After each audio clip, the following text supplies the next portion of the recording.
Who designs Disney fireworks shows? What happens when guests try to sneak back in the parks? And how can Crush the Turtle talk to us all the way from the EAC? Well, cast member jobs can be wild, and we're here to talk about some of the strangest here on DFV Guide.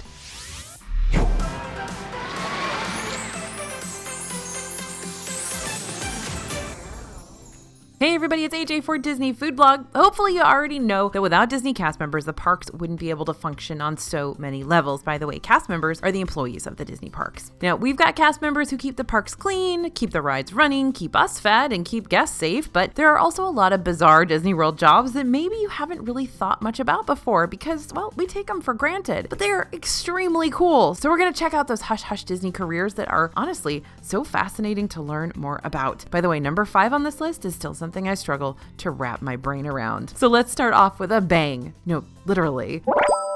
Every night, Disney World dazzles audiences with over-the-top nighttime fireworks shows. We ooh and we ah and we get teary-eyed and then claim that we're not getting teary-eyed. It's just the Orlando allergens or something. But how does Disney manage to pull off shows like Epcot's Harmonious or Magic Kingdom's Disney Enchantment all year long? Well, say hello to Disney's fireworks and special effects designers. Now, these designers don't have to just be specific for the Disney World parks. They can create fireworks for spectacles for hotels, Disney Cruise Line, and even special events for the holiday season. And how do these designers pull off some of our favorite shows? They've got quite the checklist to go through. First, they've got to order the fireworks, and not just from a stand off the side of the road like you'd find for 4th of July, like heavy duty and expensive fireworks. They also have to supervise the show crews because of course it takes more than one person to pull something like this off on a nightly basis. But the designers' creative development sessions is where the storytelling magic starts to take shape and coincide with all these special effects. According to one of Disney's past job listings for a fireworks and special effects designer, this role also requires the development and execution of the special effects and pyrotechnic designs for their live shows. But wait, there's more. Designers also need to figure out if any major changes or minor tweaks need to happen to improve the show's quality. And then there's the paperwork side of things, where designers have to provide proper documentation of all the live show effects and plots, as well as help figure out each show's budget. As it turns out, being a nighttime spectacular designer is a whole lot more than just lighting some fireworks and watching them explode each night, which I think we knew, right? It's also a big numbers game that takes a whole team of Imagineers to pull off. Now, quick tip, if you want to see what positions are currently available at the Walt Disney Company, you can always check out the Disney Careers website, because Disney will even prompt you with questions to direct you to a position that suits your personal preferences. All right, ready for a game of dress up? Then you're going to love this next Disney career path.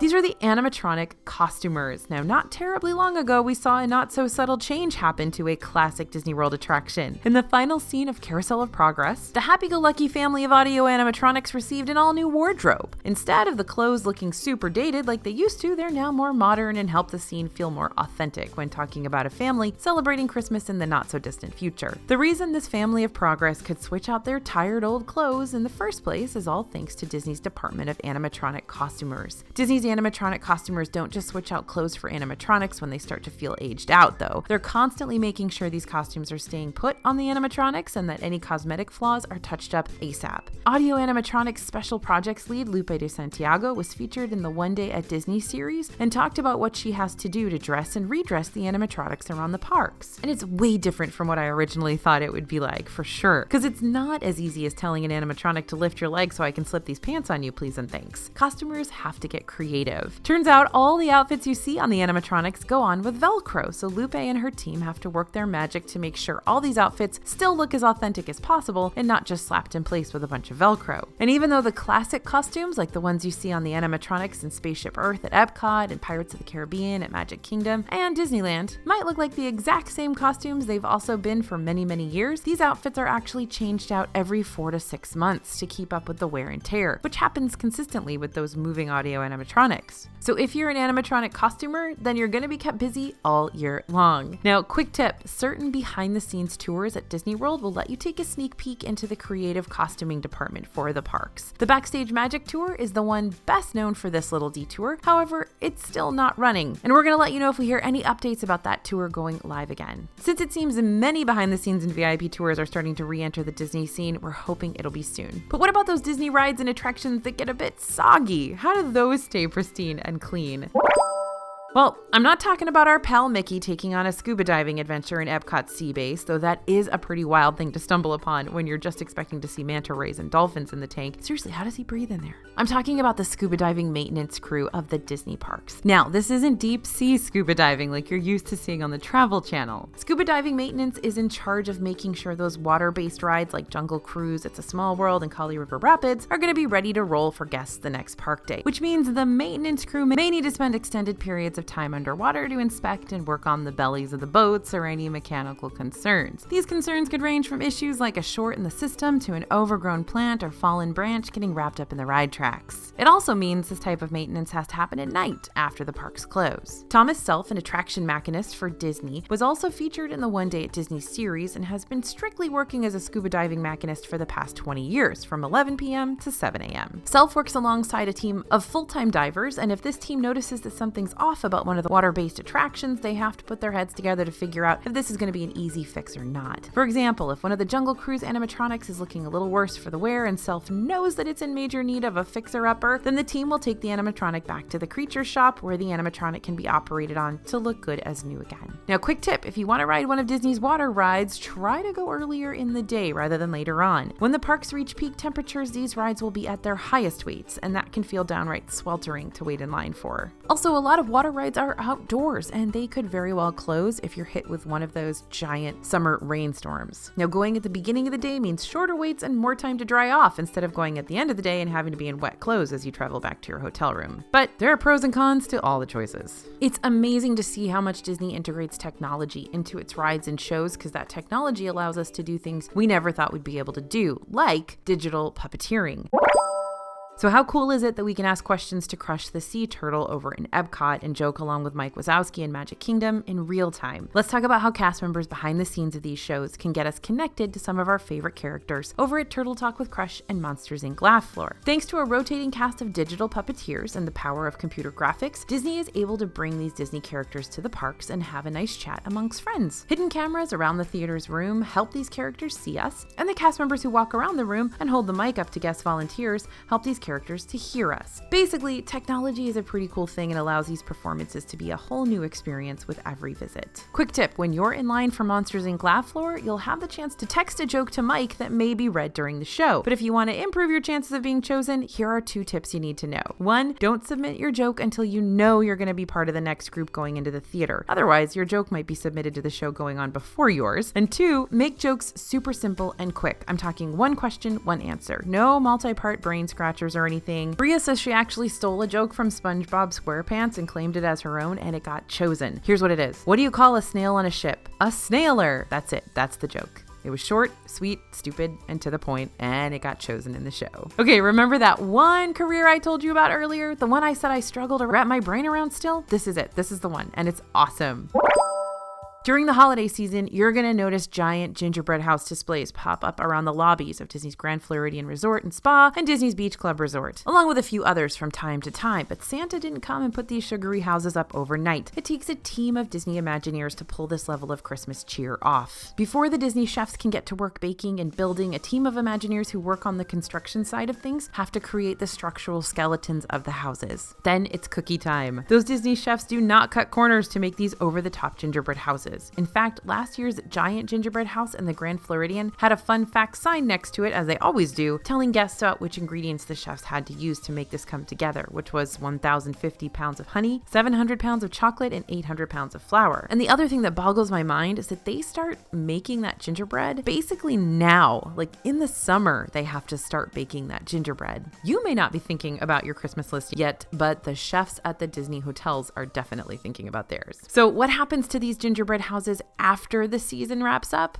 Then a new kind of cast member is put to work. But these cast members aren't human. Yep, you heard me right. These cast members are actually bees. Remember how I said these houses are made of 1,050 pounds of honey? Yeah, our bee friends get a real kick out of that. So once the cast members remove all the gingerbread shingles from the structures, these structure pieces are taken to the Disney tree farm, and the bees on site take things over from there. It's a win-win situation for Disney and the bees. Disney gets a reliable team of cleanup workers, and the bees get a tasty meal during the winter season, when when honey becomes more difficult to track down. Now, quick tip, are the gingerbread houses making you hungry? Grand Floridian has a whole gingerbread house menu available around the holiday season, which sells a lot of the same gingerbread ingredients that are used to put these houses together, plus many other festive sweet treats. That said, they are not made in July. Now, these Disney bees don't hang out directly in the parks, but there are some rebellious bugs and critters that do try to sneak their way in, so what happens then?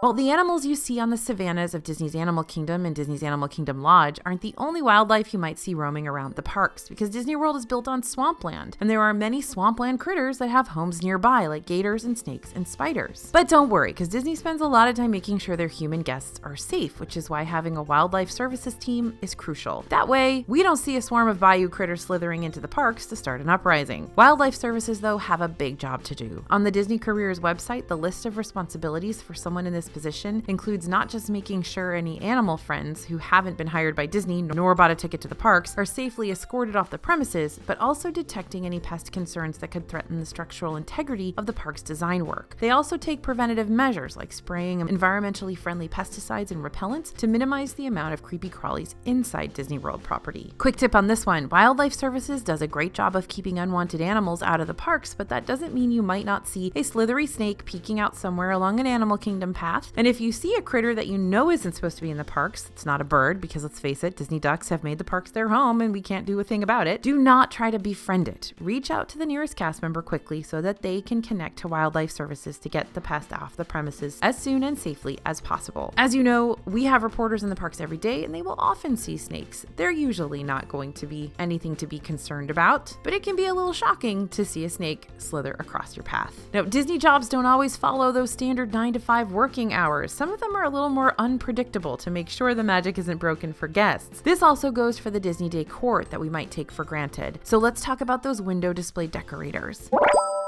Even window shopping is an experience at the Disney parks. You've got seasonal displays, new product endorsements, even the teeny Nuimo setups within the stores that actually make me want to buy a Nuimo, although I know deep down in my heart I'd never do anything with one if I actually caved and made the purchase. And of course there's an art to window display decor, which is why Disney hired a team of window display decorators to keep their storefronts updated and looking spiffy. And we're back to the One Day at Disney series again with Anthony Salvaggio, who's part of Disney's window display team and works on hundreds of Disney shop windows all year round. A month before the big holidays, aka Halloween and Christmas, Salvaggio and the team have to take on a lot of midnight shifts, which means they usually don't leave the parks until right before they open up for those early morning crowds. The way they describe this process for creating these window displays sounds a lot like performance art. Much like an actor wants to perform naturally and not look like they're just reciting a bunch of lines on stage, the window display setups also have to feel natural and unforced, which means quite a bit of sketch work and pre-planning before the actual decorating begins. Now, quick tip on this one, if you ever notice a QR code on one of the Disney shop windows or on an end cap of one of the store's shelves, these could direct you to Disney's online checkout system, which means you can skip over the physical store lines and purchase any items you'd like whenever you happen to be standing in the shop. As long as your credit card info is already attached to your My Disney Experience account, you can just scan the QR code with your phone's camera and be directed to a virtual checkout screen. Just make sure you show a cast member at the store's exit your receipt before heading out. It's definitely a huge time saver. And how about if you want to learn some new skills during your Disney vacation? Are there Disney positions for that too? Of course there are. Why would we say this in a video if there wasn't? All right, there are so many different classes you can take around Disney World property, but in order for you to learn a new skill, you got to be taught a new skill by a pro, meaning Disney hires on guides and instructors and overall pros to show guests how it's done. At Disney's Fort Wilderness Resort, you can take the Fort Wilderness Archery Experience and learn how to hold and shoot a compound bow thanks to the tips and tricks from your personal archery guide. At Disney's Coronado Springs Resort, you can attend Sangria University at Three Bridges Bar and Grill, where the pros will not only teach you how to make a tasty sangria, but also tell you the history behind these popular drinks. At Disney's Typhoon Lagoon, you can register for private surf lessons led by a certified surf instructor, which will give you 3 hours of one-on-one time with just you, your guide, and 100 waves to practice on, not exaggerating. And at Disney's Art of Animation Resort and Disney's Animal Kingdom, you can learn how to sketch a popular Disney animated character for free, thanks to Disney's rotating team of art instructors. In many cases, these classes are not the main part of a cast member's job. Sometimes they are, but in cases like the archery experience, which only happens twice daily, cast members will also work in another position around Disney property, which varies from person to person. And that just goes to show how many hats a Disney cast member might be asked to wear around the parks and hotels. Quick tip, unlike those animation experience classes, many of these will cost extra and we'll recommend you make reservations ahead of time. So check out the Walt Disney World website for more details. All right, I've got an assignment for you. Let me know if there's another Disney career that doesn't get talked about enough that also needs a shout out. I guarantee that there is, but I want to hear it from you because like I said early, Disney cast members are the sole reason why Disney can do what they do. So on behalf of the DFB team, who are the sole reason I can do what I do, thank you to all the Disney cast members out there. You guys are incredible and the way you spread magic is contagious. So keep on keeping on. Thanks for listening, everyone, and thanks for watching. As always, this is AJ for Disney Food Blog, and we'll see you real soon.